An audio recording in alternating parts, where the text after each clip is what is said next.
কবিতাৰ শিৰোনামা অভাৱী মনৰ আশা। কবি অৰ্চনা দাস।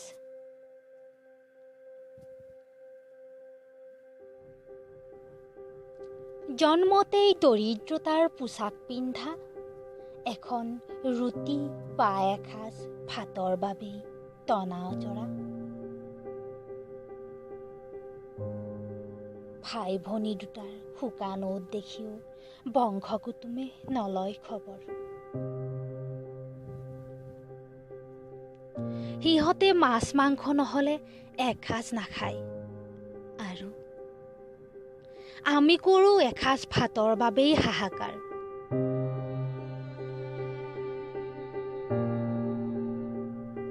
বিহু পূজাত সিহঁতৰ নতুন কাপোৰ নহলে নহয়, অথচ আমি নাই পোৱা লজ্জা নিবাৰণ কৰিব।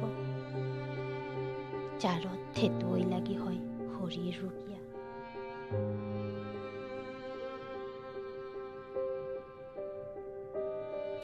অভাৱ নামৰ পৰিয়ালটোক নিমন্ত্ৰণো নিদিয়ে বংশ কুটুমৰ সকামত।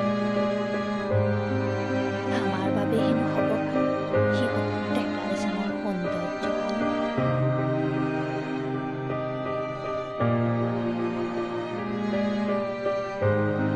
সিহঁতৰ অট্টালিকাৰ খিৰিকীৰে ভাহি আহে হিন্দী চিনেমাৰ গীতৰ সুৰ।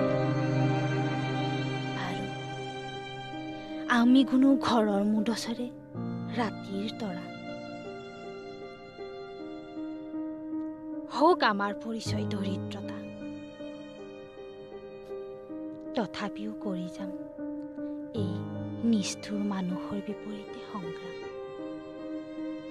জীৱন নাটকত আমাৰ চৰিত্ৰ হ'ব